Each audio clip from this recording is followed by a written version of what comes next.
You know that person who can fix the printer, stay calm during a crisis, and would rather struggle alone for 3 hours than ask for help?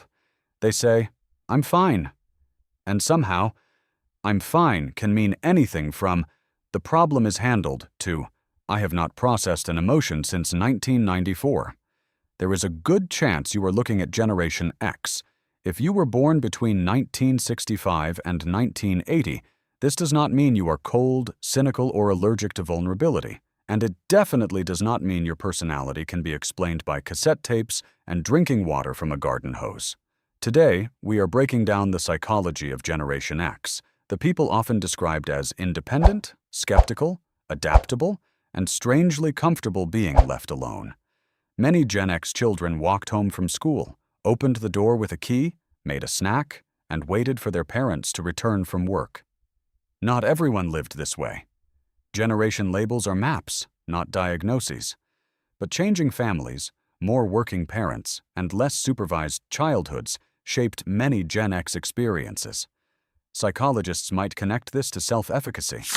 Stripped of all the academic language, self-efficacy is the belief that when something goes wrong, you can probably figure out what to do next.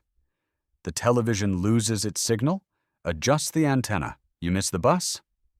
Find another way home. Small moments like these become proof that the world is not just something that happens to you. It is something you can adjust, repair, or survive. But there is another layer. Many Gen Xers also watched institutions become harder to trust. Political scandals, economic uncertainty, layoffs, divorce, and advertising that promised one thing while selling another. So skepticism became a filter. Do not believe the slogan. Watch what people actually do. Do not assume the job will protect you. Learn another skill. This may not feel negative. It may feel like realism. Then technology changed almost everything. Generation X began in an analog world and became adults in a digital one. They remember landlines and paper maps. Then came email, mobile phones, search engines, and work that could follow you home. This made them a bridge generation, old enough to remember life before constant connection, but young enough to learn the new system while it was being built. But let's be honest about the darker side. Self-reliance can become a coping mechanism wearing a superpower costume. If you learned early that nobody was coming immediately, asking for help may still feel uncomfortable. Rest can feel unproductive. And "I'll handle it" can keep everyone else comfortable, while you quietly carry too much. So the real question is not, are you independent? It is, does your independence give you freedom or prevent you from being supported? One is capability. The other is protection. You might be realizing this explains why you hate being micromanaged, value competence over performance, or prefer practical help to a motivational quote. Or maybe none of this sounds like you. That is valid too.